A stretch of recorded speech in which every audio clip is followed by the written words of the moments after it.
Queridos, amados irmãos, vamos meditar mais um pouco naquilo que nós encontramos a partir do que nós lemos em Cantares de Salomão hoje. Vamos focar no capítulo 4, o versículo de número 8. Vamos falar apenas o versículo de número 8 e 9, que diz assim a palavra do Senhor: Vem comigo do Líbano, minha esposa, vem comigo do Líbano, olha desde o cume de Amana, desde o cume de Seir e de Hermon, desde as moradas dos leões, desde os montes dos leopardos. Versículo 9: Tiraste-me o coração, minha irmã, minha esposa, tiraste-me o coração com um dos teus olhos, com um colar do teu pescoço. Que Deus possa nos conceder graça para nos meditar naquilo que nós acabamos de ler na palavra do Senhor, que de alguma maneira possa produzir em nós renovo e crescimento espiritual. Estamos numa série de estudos focados aqui no livro de Cantares de Salomão. Aconselho aquele que ainda não teve acesso aos estudos anteriores que assim o faça para acompanhar a sequência daquilo que nós estamos estudando. Estamos lançando mão de alguns autores que tiveram momentos de reflexão nesse livro. Matthew Henry, nós temos buscado alguma coisa a respeito da sua compreensão. O Atmani, embora eu discorde de algumas questões, mas sempre esses homens têm nos contribuído muito para com aquilo que nós estamos buscando refletir à luz daquilo que nós compreendemos no livro de Cantares de Salomão. Sempre tenho dito que o foco, o centro da mensagem deve estar voltado-se para Cristo Jesus e o seu amor para com a sua amada, a sua igreja. Dentro desse aspecto, nós vemos aqui a fala do noivo, e o noivo aqui chamando a noiva numa expressão "vem comigo do Líbano".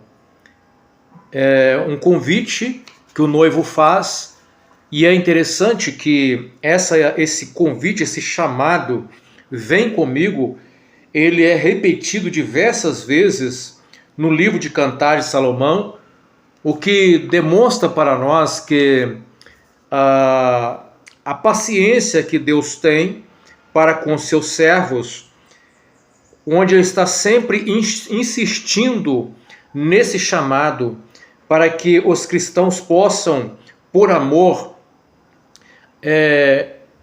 caminhar com o Senhor, avançar com o Senhor, E interessante que Matthew Henry, ele falando a respeito dessa expressão, ele vai dizer o seguinte, que é o chamado de Cristo à sua igreja para que saia do mundo onde as colinas parecem aprazíveis, porém há moradas de leões e de leopardos.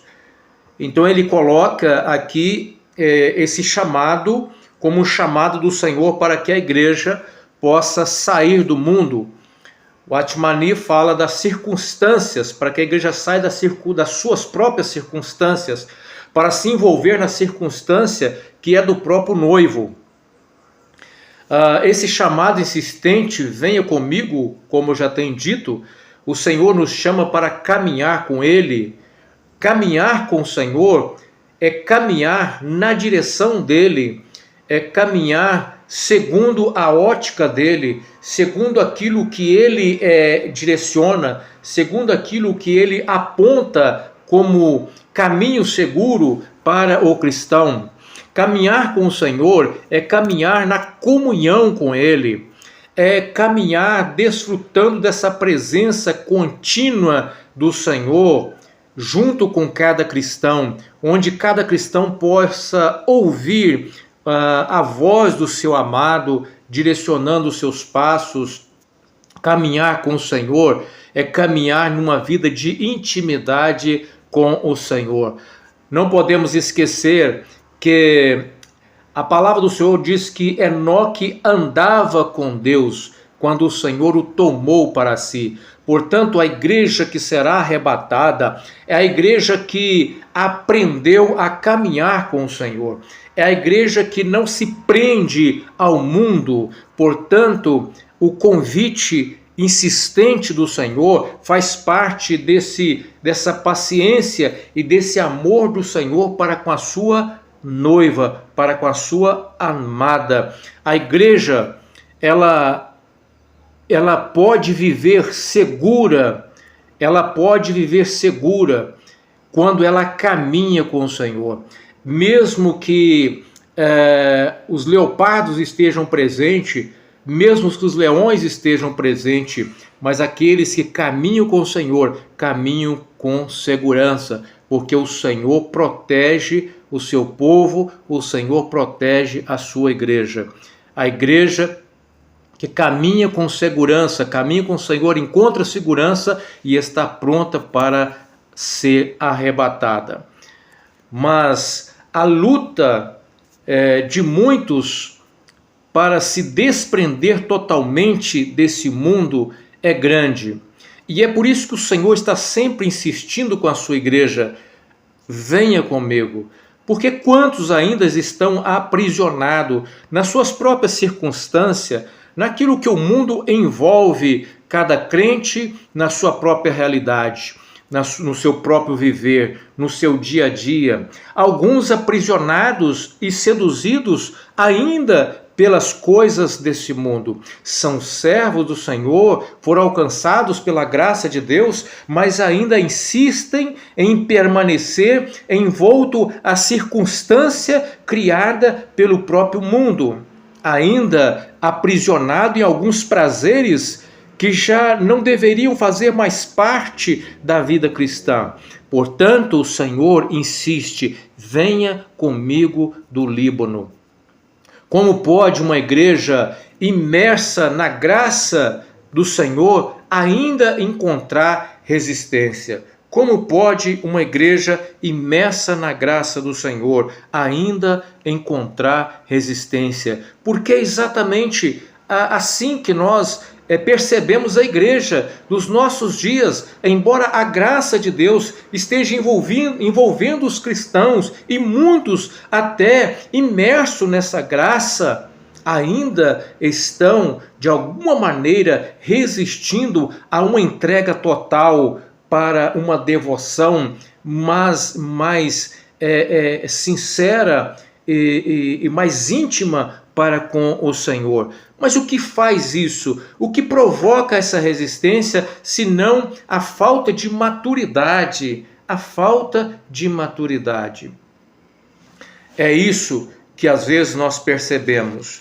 Mas o convite para que a igreja saia do Líbano, saia dos diversos montes, porque esses diversos lugares onde encontra a igreja do Senhor pode significar as diversas situações em que a igreja do Senhor encontra-se nesse mundo. Alguns envoltos a situações de pressões causada pela perseguição do inimigo, aqui as moradas de leões, de leopardo, alguns sofrendo essas perseguições, outros ainda no comodismo do Líbano, outros ainda aprisionados de alguma forma em alguma outra coisa. Mas a igreja ela está espalhada no mundo. Quando nós olhamos para as 7 cartas no livro do Apocalipse, nós percebemos a igreja nas suas mais diversas situações e características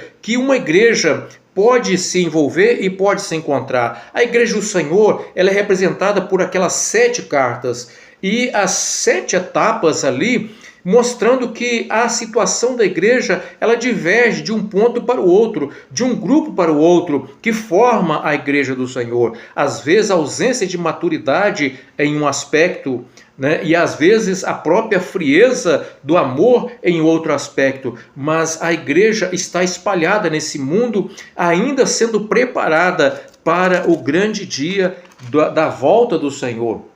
Enquanto isso não chega, enquanto esse momento não chega, o Senhor se revela como aquele que olha para a sua igreja e que ama a sua igreja. E ele diz para a sua igreja: tiraste-me o coração, minha irmã, minha esposa, tiraste-me o coração como um dos teus olhos, ou como um colar do teu pescoço. Então ele faz menção ao colar que está no pescoço, e esse colar no pescoço da sua noiva, da sua amada, expressa aquilo que agrada ao seu Senhor. E o que agrada ao seu Senhor, se não uma igreja que esteja disposta a obedecê-lo, se não uma igreja que esteja disposta a viver segundo a sua palavra, segundo as doutrinas, as sãs doutrinas.